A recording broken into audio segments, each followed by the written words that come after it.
شاکرین الحمدللہ رب العالمین۔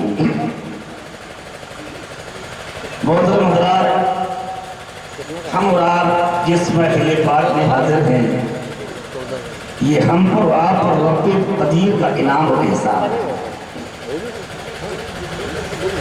یہ دنیا کسی دنیادار نیتا پیشوا مقتدی کی محفل نہیں ہے۔ جن کو اللہ اس کے رسول نے امام بنایا، اس امام اعظم کے نام کی محفل، اور جس پیغمبر کے صدقے میں امام آدم امام اعظم بنے، ان کے احادیث کی، اور یہ سونے پر سہاگا ہے کہ میں حقیقت واضح کر دوں کہ میرے آقا کریم حضور سرکار سید انور میاں صاحب کا جو اس وقت سخت علالت کا شکار ہے، آپ کی صحت دیکھ رہے ہیں، یہ ہمارے محترم عطیف بھائی برکاتی، ان سے حضرت کے بہت قدیم پرانے تعلقات ہیں۔ انہوں نے بھی اس سے پہلے بھی صحت دیکھی اور اب بھی صحت دیکھی۔ صحت بہت کمزور ہو گئی ہے، مستقل علالت کے شکار ہیں۔ جسم کمزور ہے لیکن اللہ نے ایمان بڑا قوی عطا کیا۔ تو حضرت کانپور تشریف لائے، یہ جو ایجوی کے افراد ہیں، ان نوجوانوں سے ملاقات ہوئی تو یہ حضرت ہی کا مشورہ تھا کہ ایک درس حدیث کا ہے۔ حضرت یہاں سے بہوشی واپس ہوئے تو اپنی اس دیرینہ اور آبائی غلام سے کہا، ارشاد فرمایا کہ میری خواہش ہے کہ درس حدیث قائم ہو جائے۔ تو میں نے کہا کہ لبیک و سعدیک حاضر۔ اس وقت میری آقا نعمت فرد الوقت مقتدائی وقت سیدی سرکار اکبر المشائخ حضور سرکار سید اکبر میاں صاحب رضوان حیات تھے۔ حضرت کی بارگاہ میں عریضہ حاضر کیا، حضرت کی اجازت سے اس کا آغاز ہوا۔ تو یہ اوپر والی منزل میں اوپر درس حدیثی ہوتا تھا، 2-4 لوگ رہتے تھے، تو پہلے چلتا رہا۔ پھر ایک بار حضرت میں تشریف لیا تو چلنے میں بڑی دقت ہوئی، تو حضرت فرمائے بھائی دیکھو یہ پروگرام ٹھیک نہیں ہے، اگر کوئی کمزور آ جائے تو چلنا دشوار ہو جائے، زیادہ پروگرام اوپر سے نیچے سڑک پر کیا ہو رہا ہے۔ تو اس انداز میں پروگرام اوپر سے الحمدللہ یہاں ہونے لگا، اور اللہ کی رسول کا یہ یقیناً کرم ہے کہ اہل سنت کا یہ پروگرام 14 سال سے دعا کرے اللہ سے قبول فرمائے اور قائم رکھے۔ تو حضرت سے عرض کیا کہ حضور شرکت ہمارے اللہ کا اعزاز و خاص کرم ہے کہ نام روز عزت بہت نام ہے، کہتے مجھے ملکے میں جانے آنے میں حالات چوانے میں بڑی پریشانی ہوتی ہے۔ گزارش کی، حضرت نے بندہ نوازی فرمائی، کرم فرمایا، اس علالت کے باوجود حضرت نے صبر فرمایا، اور حضرت یہاں پر جلوہ بار ہو کر سر پرست فرما رہے ہیں۔ اللہ کرے کہ ناکام کی سبزتی ہمیشہ حاصل رہے۔ تو اب ہم کچھ دیر احادیث بیان کریں گے اور اپنے آقا امام اعظم کا تذکرہ بھی کریں گے۔ ہمارے قاضی شہر صاحب ہیں، دیکھیے اللہ جانے والا، میں پیچھے کہہ رہا ہوں، کوئی بھی مسئلہ کبھی آتا ہے اور گزارش کرتا ہوں تو اکثر قبول کریں اور ساتھ میں چل دیں۔ اللہ تعالی ہماری جماعت کا نفرات کو قائم رکھے۔ اللہ اس شہر میں حضرات کا اور سنیوں کا، سارے سنیوں کا اللہ بڑھا۔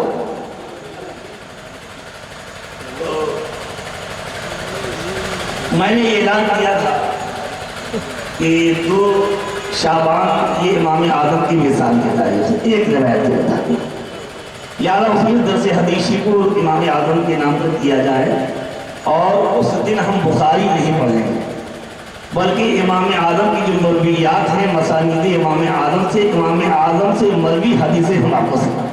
سبحان اللہ۔ تو آج بخاری شریف ہمارے سامنے نہیں ہے بلکہ مسانید امام اعظم کا ایک مجموعہ، ایک حصہ ہمارے سامنے ہے، اور امام اعظم سے جو حدیثیں مروی ہیں آج ہم وہی حدیثیں آپ کو سناتے ہیں۔ آئیے بڑے ادب و احترام کے ساتھ ساری کائنات کے مالک و مختار، پیارے پیارے آقا دونوں عالم کے مولا، ہم مجرموں پر کرم فرمانے والے، ہم گناہگاروں کی شفاعت فرمانے والے، غائب کے جاننے والے، اپنوں کے کام آنے والے، غیروں کے کام آنے والے، دوستوں کے کام آنے والے، دشمنوں کے کام آنے والے، گالیاں دینے والوں کو دعائیں دینے والے، کاٹی بچھانے والے، پتھر برسانے والے، کوڑے پھینکنے والوں پر رحم و کرم کی بارش فرمانے والے، ہے نا؟ جی آج میرے بھائی یہ سبق دنیا دیتی ہے کہ اسی سب برا نہیں کرنا چاہیے، اچھوں کے ساتھ اچھوں کے ساتھ تو اچھا کرو، بروں کے ساتھ بھی اچھا کرنا چاہیے۔ یہ کافی بڑا مجموعہ ہے۔ اگر میں اس کہوں یا دو چار لوگ سبق کھڑے ہو جائیں جنہوں نے گالیوں کے جواب میں کسی کو دعا دی ہو تو ہو سکتا ہے ایک ملنا بھی مشکل ہے۔ میری بات صحیح ہے؟ ہو سکتا ہے ایک ملنا بھی مشکل ہو جائے جس نے گالی دینے والوں کو دعائیں دی ہوں، لیکن میرے پیغمبر نے صرف زبان سے کہا ہی نہیں ہے، پیغمبر نے یہ کر کے دکھایا ہے، پیغمبر نے۔ اللہ توفیق دے تو نبی کی سیرت پر عمل کرنے کی کوشش کرو۔ آئیے اسی پیغمبر اکرم خلیفۃ اللہ اعظم جناب محمد رسول اللہ صلی اللہ علیہ وآلہ وسلم کی بارگاہ رحمت و انوار میں دودھ پاک کا نذرانہ پیش کریں۔ بلند آواز سے پڑھیں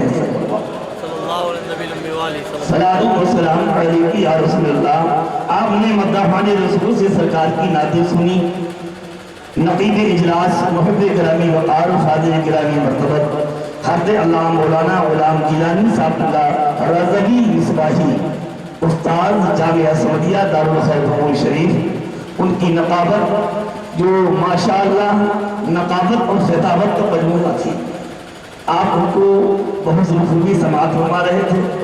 پھر ان کے اعلان پر میرے عزیز گرامی فاضل جلیل جامعہ ازہر مصر کے ایک بہت شاندار عالم و فاضل حضرت علامہ مولانا غلام محمود سبحانی صاحب اللہ چشتی ازہری، نائب صدر مدرسین و نائب شیخ الحدیث جامعہ احمدیہ دارالخیر بھون شریف، آپ نے ان کی ایک عالمانہ گفتگو کچھ دیر تک سماعت فرمائی۔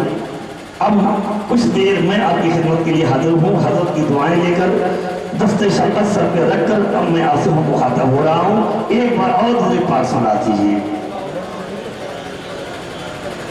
یا رسول اللہ صلی اللہ علیہ وسلم۔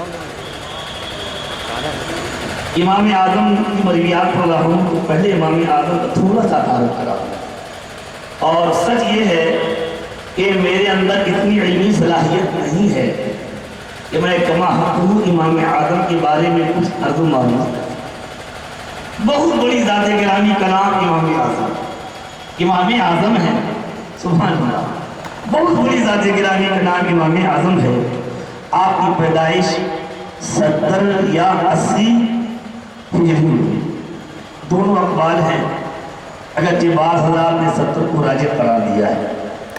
آپ کوفے میں پیدائش ہوئی اور سب لوگ سنیں، ہو سکتا ہے کہیں ہماری آواز ان کے کانوں تک بھی پہنچ رہی ہو جو دن رات امام اعظم ہی پر تبرہ کرتے ہیں۔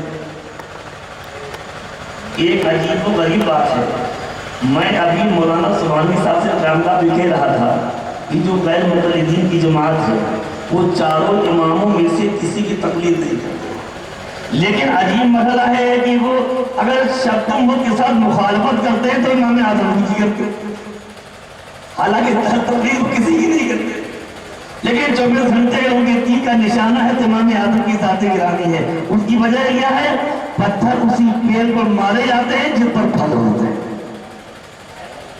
اور جہاں جتنے زیادہ پھل ہوتے ہیں اس کو اتنی زیادہ پتھروں کا سامنا نہیں کرنا پڑتا ہے۔ اور امام اعظم کی ولادت اس دور میں ہوئی جس دور میں کوفے میں تقریباً 1050 صحابہ اکرام موجود تھے، 1050 صحابہ اس وقت کوفے میں موجود تھے۔ تو جس نے آنکھ اس ماحول میں کھلی ہو جہاں صحابہ کا جنگ گھٹا ہو، دور فاروقی میں امام اعظم نے حضرت عبداللہ بن مسعود رضی اللہ تعالیٰ عنہ کو وہاں کا منتظم بنا دیا، وہاں کا قاضی، وہاں کا مفتی اور بیت المال کا منتظم قرار دیا تھا۔ آپ نے وہاں پر جب علم حدیث و علم فقہ کا درس جاری کیا تو علماء اور فقہاء کی بڑی بڑی جماعتیں تیار تھا۔ حضرت علی رضی اللہ تعالیٰ عنہ ایک بار کوفہ تشریف لائے تو حضرت عبداللہ ابن مسعود رضی اللہ تعالیٰ عنہ نے اپنے شاگردوں کو لے کر حضرت علی کا استقبال کیا. جب علی کے استقبال کی وہ اپنے شاگردوں کو لے کر آئے تو حضرت عبداللہ ابن مسعود رضی اللہ تعالیٰ عنہ کی شاگردوں سے پورا میدان بھر گیا. حضرت علی نے دیکھ کر ارشاد فرمایا ہے عبداللہ ابن مسعود تم نے تو کوفے کو علم فکر میں حدیث کا مرکز بنا دیا. سبحان اللہ سبحان اللہ. یہ کون عبداللہ ابن مسعود ہیں جن کے بارے میں میرے نبی نے فرمایا کہ عبداللہ ابن مسعود میری امت کے لیے جو پسند کریں وہ مجھے پسند ہے اور یہ میری امت کے لیے جو ناپسند کریں وہ مجھے ناپسند ہے. یہ اللہ کے نبی کے صحابی ہیں. تو اصل میں 1,50,000 صحابہ اکرام وہاں آباد تھے جس ماحول میں امام اعظم رضی اللہ تعالیٰ عنہ نے کوفے میں آنکھ کھولی ہے. پھر یہ بات دیگر صحابہ دنیا سے چلتے گئے. ابھی میں کچھ باتیں بھی آپ کے خدمت میں حاضر کر رہا ہوں. باپ تمہارا تشریف فرمائیں.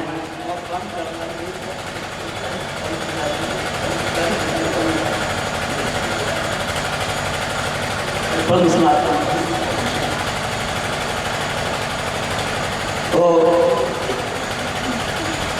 اللہ کے نبی نے ایک پیشن گوئی کی تھی کہ ابنائے فارس میں سے ایک ایسا بچہ ہوگا اگر دین سریا پر ہو تو سریا سے دین کو لے آئے.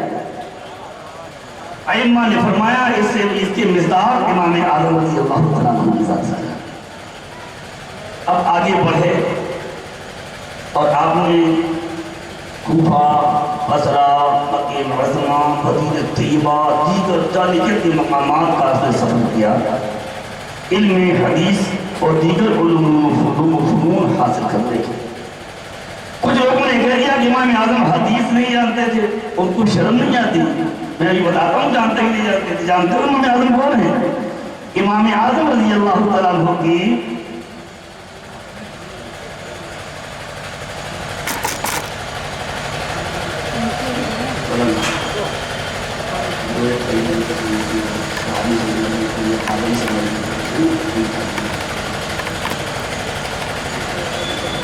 اور سے سنیے امام اعظم کی پیدائش 70 ہجری یا 80 ہجری. اگر 70 ہے آپ کی پیدائش مانیے تو امام اعظم کی تقریباً 19 صحابہ کرام سے ملاقات اور 80 میں مانیے 80 میں مانی تقریباً 19 صحابہ سے ملاقات ہے اور 70 مانی تو تقریباً 30 صحابہ سے ملاقات. حضرت انس بن مالک، حضرت عبداللہ ابن ابو اوفا، حضرت مالک بن حویرث، حضرت ابو الطفیل، حضرت عامر بن اسقا، واصلہ بن اسقا، یہ مقدس جلیل القدر صحابہ کرام سے ڈائریکٹ آپ کی ملاقات ہے. آپ ذرا یہ سمجھیے کہ جس کی ڈائریکٹ صحابہ کرام سے ملاقات ہو تو اس کے علم حدیث کا کیا نام ہے؟ جو ان سے حدیث سنے جنہوں نے ڈائریکٹ رسول اللہ سے حدیث سنے تھے.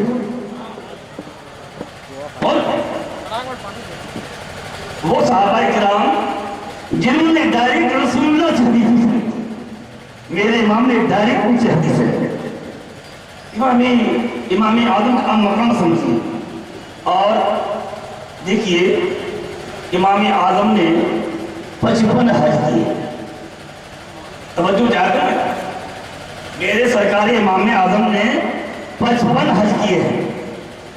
اور حج کا یہ وہ دور تھا جب صحابہ اکرام کوفے میں بھی تھے، مکہ معظمہ میں بھی تھے اور مدینہ منورہ میں بھی تھے. اور اس وقت تو ایمان کا یہ دور تھا کہ بڑے بڑے دور دراز سے لوگ چل چل کر صحابہ کی زیارت کے لیے مکہ معظمہ مدینہ طیبہ آیا کرتے تھے. اور میرے امام 55 بار مکہ شریف مدینہ شریف آئے اور صحابہ سے ملاقات نہ ہو، بظاہر یہ ممکن نہیں ہے. تو حضرت انس بن مالک امام اعظم نے ڈائریکٹ ان سے حدیث روایت کی. اور ایک بات سنیے آپ، حدیث کی جو سند ہوتی ہے اس حدیث میں واسطے جتنے کم ہوتے ہیں حدیث کی سند اتنی ہی اعلیٰ ہوتا ہے، اتنی اعلیٰ ہوتا ہے. اب ذرا غور سے سنیے امام اعظم مقام اصل امام بخاری کی 22 ثلاثیات ہیں، 22 ثلاثیات کا مطلب کیا ہے کہ یعنی امام بخاری سے رسول اللہ کے درمیان سے 3 واسطے، تو ایسی 22 حدیثیں انہوں نے روایت کی ہیں، اور وہ امام بخاری کا سرمایہ افتخار ہے، آپ ذرا غور کر لیجیے۔ لیکن اس 22 میں سے جو 11 ثلاثیات ہیں وہ امام بخاری نے امام اعظم کے شاگرد سے روایت کی، ذرا غور کیجیے۔ 22 میں سے 11 ثلاثیات امام اعظم کے شاگرد حضرت مکی ابراہیم ان سے روایت کی ہیں، تو میں یہ کہوں کہ امام اعظم امام بخاری کے دادا استاد ہیں۔ امام اعظم جو ہیں یہ امام بخاری کے دادا استاد ہیں، تو جب امام بخاری کے علم حدیث کا یہ عالم ہے تو ان کے دادا استاد کے علم حدیث کا کیا عالم ہوگا؟ یہ امام اعظم ہیں، آپ کے بڑے بڑے اجلہ، اور امام اعظم کی تابعیت تابعی ہونا تو بالکل ایک قطعی چیز ہے، ظنی قطعی ہے کہ آپ کو صحابہ کرام سے ڈائریکٹ ملاقات کا شرف حاصل ہے۔ اب یہاں علماء بیٹھے ہیں کہ میں ایک بات کرتا ہوں، میں نے کچھ حدیث کی کتابوں میں حدیث کی تعریف پڑھی کہ حدیث کسے کہتے ہیں۔ اللہ کے نبی کا قول فعل تقریر اس کو حدیث کہتے ہیں، اللہ کے نبی کے صحابی کا قول فعل تقریر اس کو حدیث کہتے ہیں، اور تابعی کا قول فعل تقریر اس کو حدیث کہتے ہیں۔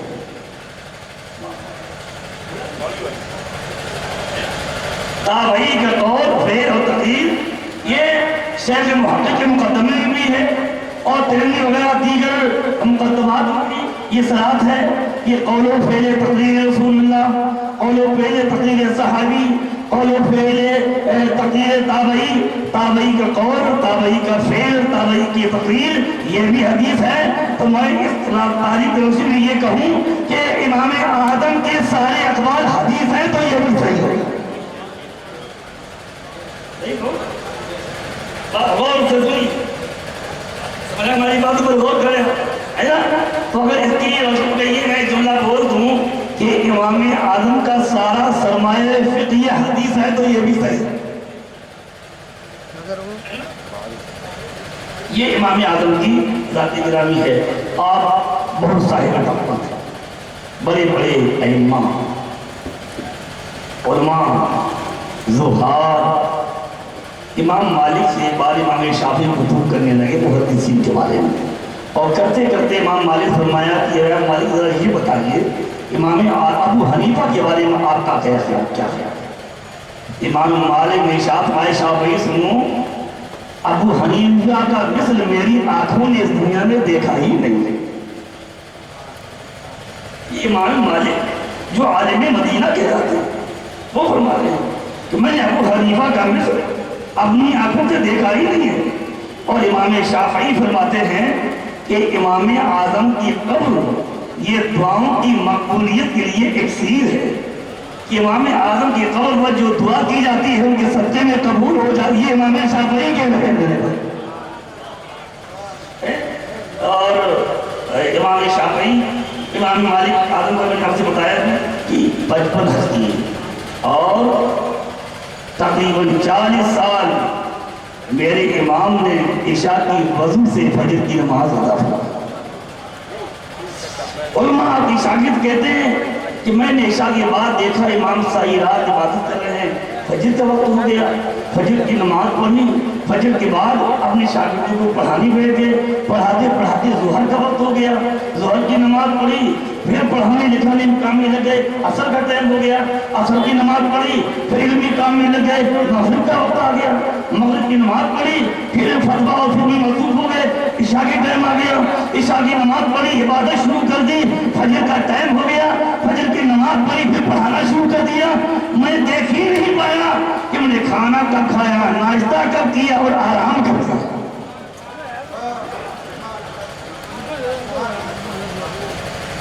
یہ میرے امام کا مقام ہے، یہ ہے امام اعظم۔ اور حضرت شداد جو زہاد کے پیشوا تھے فرماتے ہیں علم اور ابو حنیفہ یہ دونوں ہم نشین ہیں، اور فرمایا کہ اگر امام اعظم اور ان کے شاگرد نہ ہوتے تو دنیا سے علم ختم ہو جاتا۔ یہ امام اعظم کا مقام ہے، اللہ نے ان کو کئی سی سوجھ بوجھ عطا کی تھی، لوگوں نے اڑا دیا کہ وہ تیار ہیں، اپنی عقل اور عقلی کرتے لاتے ہیں، قیاس کی بنیاد پر حدیثیں چھوڑ دیتے۔ اہل بیت رسول اللہ میں سے ہیں سیدنا سرکار امام محمد باقر رضی اللہ عنہ، ہے نا؟ آپ سے مدینہ شریف میں امام اعظم کی ملاقات ہوئی۔ کہا تمہارا کون ہو؟ کہا میں ابو حنیفہ ہوں۔ کہا تم وہی ہو جو قیاس کرتے ہو میرے جد امجد کی حدیثیں چھوڑ دیتے ہو؟ آپ نے فرمایا کس میں مجال ہے جو رسول اللہ کی حدیث قیاس کی بنیاد پر چھوڑ؟ اس کی بات فرمایا حضرت میں آپ سے ایک مسئلہ پوچھنا چاہتا ہوں۔ کیا پوچھو؟ کہ حضور یہ بتائیے کہ عورت کمزور ہوتی ہے کہ مرد؟ کہا عورت کمزور ہے تو قرآن نے فرمایا للذکر مثل حظ الانثیین کہ لڑکے کا حصہ لڑکی کی بجائے 2 گنا ہے۔ حالانکہ آپ کہہ رہے ہیں عورت کمزور ہوتی ہے تو قیاس تو یہ چاہتا ہے کہ عورت کو 2 گنا ملنا چاہیے، یہ کمزور ہے۔ تو اگر ہم قیاس کی بنیاد پر عمل حکم دیتے فتویٰ دیتے تو ہم یہی فتویٰ دیتے کہ عورت کو 2 گنا ملنا چاہیے۔ یہ میں نے قرآن کو پڑھا، حدیث کو سنا، عقل کو چھوڑ دیا، نبی کی شریعت کو لے کر فتویٰ دے دیا کہ مت اس کو 2 گنا ملے۔ سبحان اللہ سبحان اللہ۔ کہا صاحب یہ بتائیے کہ روزہ اہم ہے یا نماز اہم ہے؟ کہا نماز زیادہ اہم ہے، کہ نماز زیادہ اہم ہے۔ تو حضرت یہ بتائیے اگر عورت ناپاک ہو اور روزہ چھوٹ جائے تو روزے کی قضا ہے، نماز کی قضا نہیں ہے۔ عقل تو یہ چاہتی ہے کہ جب نماز روزے سے بھی افضل ہے تو نماز کی بدل سے اولا قضا ہونی چاہیے۔ عقل تو یہ چاہتی ہے نماز روزے سے بھی افضل ہے، لیکن عقل تو یہ کہتی ہے کہ نبی کی حدیث نے یہ کہا ہے کہ روزے کی قضا ہے، نماز کی قضا نہیں ہے، تو جو حدیث کہتی ہے ابو حنیفہ وہی فرما دیتا ہے۔ سبحان اللہ کیا بات۔ امام باقر رضی اللہ عنہ آگے بڑھ کر امام اعظم کی پیشانی کو جھوم لیا اور اپنے حلقہ درس میں امام اعظم کو شامل کروا۔ یہ بہت افسوس ہے کہ ہم سنی ہیں، حنفی ہیں، امام اعظم کو بھول رہے ہیں۔ برا نہ مانیے گا، ہم کو کچھ لگتا ایسا ہے شاید امام اعظم کے ساتھ یہ سلوک اس لیے ہو رہا ہے کہ ان کی پیری بیوی کا سلسلہ قائم ہے۔ برا نہ مانیے، شاید ایسا ہے نا، ورنہ ہماری امام اللہ خدا کا شکر ادا کرو کہ اللہ نے ہمیں حنفی بنا دیا، خدا کا شکر ادا۔ دیکھیے امام مالک کی تعلیم، امام اعظم کے بارے میں 2-4 باتیں میں، اور اب ٹائم زیادہ نہیں ہے، اب مجھے درس حدیث سے کچھ سوالات کی مجبوری ہے۔ آپ ایک بچپنے کا عالم تھا اور بادشاہ روم نے خلیفہ منصور کے پاس ایک قاصد بھیجا کہ جاؤ ان سے کہو علماء کو اکٹھا کریں، ان سے 3 سوال کرو، اگر یہ علماء جواب دے دیں تو مال پر تقسیم کر دو، اور جواب نہ دینے پائیں تو مسلمانوں پر خراج نافذ کرو، ٹیکس نافذ کرو۔ خلیفہ منصور نے بڑے بڑے علماء زہاد کو اکٹھا کیا اور بہت سوال کروایا تو سارے علماء پر سرکار کا جواب دینے سے امام اعظم کا یہ نئی وجہ بچپنا آگے بڑھ رہا تھا۔ ابا جان صاحب میں تھے، اپنے والد سے اجازت چاہیے، آپ کی اجازت ہو تو میں جواب دوں، والد کی اجازت نہیں تو آپ سے نہیں رہا گیا، خلیفہ منصور سے اجازت اور کہا اب میں جواب۔ آگے والے قاصد جو تھا بادشاہ کا، ذرا پانی ایک منٹ بھائی، اگر کوئی پانی مانگے تو دیجیے ورنہ ہماری بات سنیے۔ آپ بھی ذرا سنیے، تھوڑا بہت آپ بھی فائدہ تھا۔ تو جب قاصد کرسی پر بیٹھے سوال جو کر رہا تھا امام اعظم کا بچپن آگے بڑھے، اس سے کہا سنو، سوال کرنے والا شاگرد کی منزل میں ہوتا ہے اور جواب دینے والا استاد کی منزل میں ہوتا ہے، ذرا تم نیچے اترو، میں بیٹھتا ہوں، تم سوال کرو ہم جواب دیں۔ وہ نیچے ہوتا ہے، امام اعظم بیٹھ گئے، کہا یہ بتاؤ اب تمہارا سوال کیا ہے؟ اب وہ کھڑا ہوا، اس نے کہا یہ بتائیے کہ خدا سے پہلے کون ہے؟ امام اعظم کی بھی نئی عمر ہے، کہا بتائیے خدا سے پہلے کون ہے؟ کہا اچھا، کہا تھا گنتی شمار کرو، اس نے گنی ایک، کہا ذرا یہ بتاؤ کہ ایک سے پہلے کون ہے؟ امام اعظم نے فرمایا ایک سے پہلے کون ہے؟ کہا ایک سے پہلے کوئی عدد نہیں ہے۔ فرمایا دیکھو یہ جو ایک ہے یہ مجازن ایک ہے، جب اس سے پہلے کوئی نہیں ہے تو خدا حقیقتاً ایک ہے، اس سے پہلے کون ہو سکتا ہے؟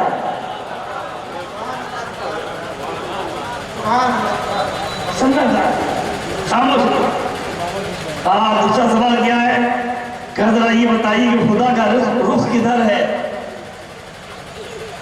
کہا میرے بادشاہ نے سوال کروائے، بتاؤ خدا کا رخ اس طرف کدھر ہے اس وقت؟ کہا اچھا، کہا سنو میں جواب دے رہا ہوں۔ کہا تم نے دیکھا ہے؟ چراغ کہاں؟ کہا یہ بتاؤ چراغ کا رخ کدھر ہوتا ہے؟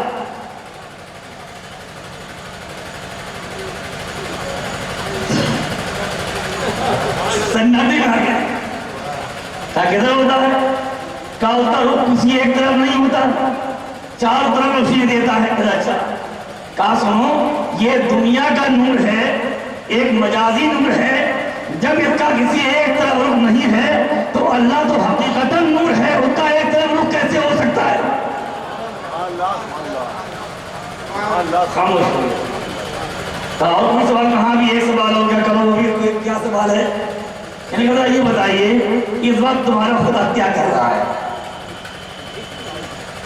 تمہارا خدا اس وقت کیا کر رہا ہے؟ کہا سنو ویسے تو میرے خدا کی قدرت کے کام بہت ہیں، لیکن اللہ تعالیٰ نے اس وقت کرم یہ ہے، کام یہ ہوا ہے کہ تم جیسے کافر کو کرسی سے اتار دیا ہے، وہ جیسے ایمان والے کو کرسی پر بٹھا دیا۔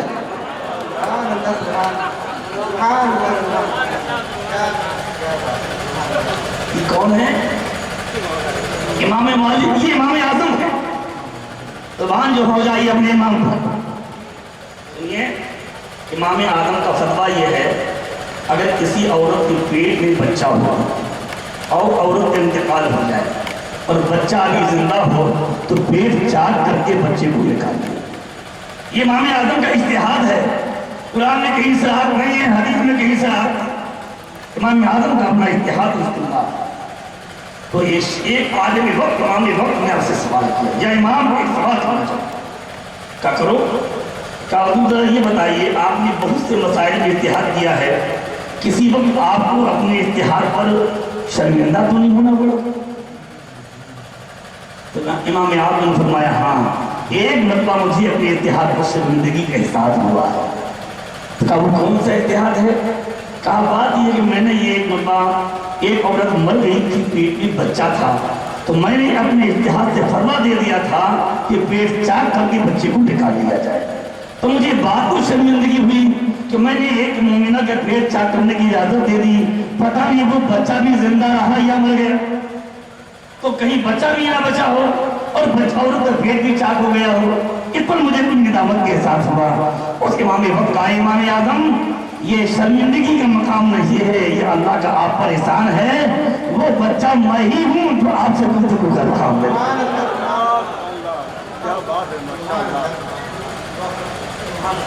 جی میری مانو یہ میرے مقام ہے اللہ۔ ایک مسئلہ امام اعظم سے پوچھا گیا، ایک عورت آئی، کہا حضور یہ اور ہاتھ میں گلاس لیے ہوئے، کہا کیا ہو گیا؟ حضور مسئلہ بتا دیجیے۔ کیا ہو گیا؟ کہا میرے شوہر نے کہا یہ گلاس پانی ہے، میں لے کر پہنچی، اس نے کہا اگر تم پانی پی لے تو تجھے طلاق، پانی پھینک دے تو تجھے طلاق، اور پانی زمین پر رکھ دے تو تجھے طلاق۔ اب حضور بتائیے میں طلاق سے کیسے بچوں؟ پھینک دوں تو طلاق پڑ جائے گی، پی لوں تو طلاق پڑ جائے گی، زمین پر رکھ دوں تو طلاق پڑ جائے گی، کسی کو دے دوں تو طلاق پڑ جائے گی، اب کیسے بچوں؟ ہم پریشان مت ہو تو بچ جائے گا، کیسے بچوں گی؟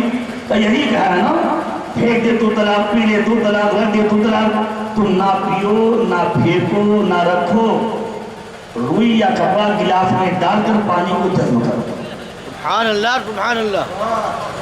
روئی یا کپڑا گلاس میں ڈال کر پانی کو جذب کر لو پھر گلاس رکھ دو تو نہ رکھا نہ پیا نہ پھینکا تم پر طلاق نہیں پڑے گی بچوں.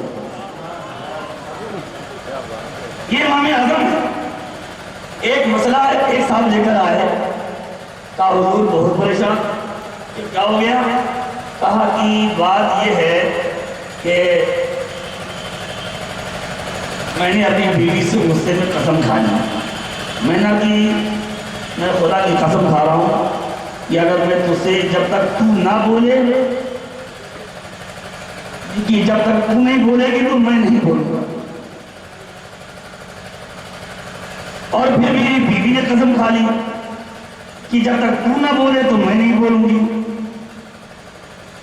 اب حضور بتائیے طلاق سے بچنے کی کوئی صورت ہو تو بتائیے کہ بول بھی لوں قسم حالف بھی قسم بھی نہ ٹوٹے کفارے سے بچ جاؤ. تو حضرت سفیان ثوری کے پاس یہ مسئلہ پہنچا کہ حضور مسئلہ حل کر دیجئے کہ کسی رمائی میاں بیوی کی بول چال شروع ہو جائے قسم نہ ٹوٹے. فرمایا کوئی صورت نہیں ہے قسم ٹوٹی جائے کفارہ واجب ہے. سن کے چلا آیا. اب وہ امام اعظم کے پاس پہنچا کیا ہو گیا کہ حضور میں نے قسم کھا لی ہے کہ جب تک تو نہیں بولے گی تو میں نہیں بولوں گا. اس کے بعد میری بیوی نے کہا کہ اگر تم نہیں بولو گے تو میں نہیں بولوں گی. حضور بتائیے کہ قسم کا کفارہ بھی واجب نہ ہو قسم نہ ٹوٹے اور بول چال شروع ہو جائے جا تو اپنی بیوی سے بول چال جا کے کفارہ میں قسم کوئی کفارہ واجب نہیں. اب اس نے جا کے سفیان ثوری سے بتایا تو سفیان ثوری اور چکر آ گیا کیسے امام اعظم بتایا کہہ دیا. اب امام اعظم سے جب سوال کیا گیا تو فرمایا سن تو نے یہ قسم کھائی تھی نا کہ جب تک میں اپنی بیوی سے نہ بولوں جب تک تو نہ بولے تو میں نہیں بولوں گا. اور پھر اس کے بعد بیوی نے کہا کہ جب تک تم نہیں بولو گے تو نہیں بولوں گا. تو جب تمہارے بعد بیوی نے کہا تو بیوی تم سے بول تو لی ہے نا. جب اس کے بعد بیوی نے کہا کہ تم نہیں بولو گے تو میں نہیں بولوں گی تو یہ کہنے سے بیوی میاں سے بولی نہیں. جب وہ تو پہلے بول لی اب تم بولو گے تو قسم نہیں ٹوٹی. کیا بات یہ امام اعظم کا تصور ہے. ابھی آپ ایک امام اعظم کیا تقویٰ کے بنا ہے. مسلمانوں بہت افسوس کی بات ہے.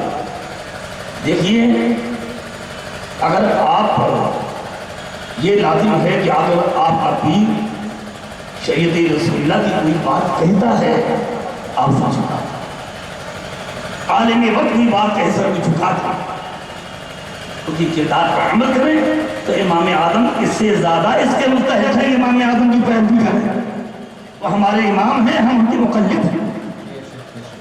یہ غریب نواز ہندوستان کے بادشاہ ہیں لیکن مقلد تھے امام اعظم کے میں.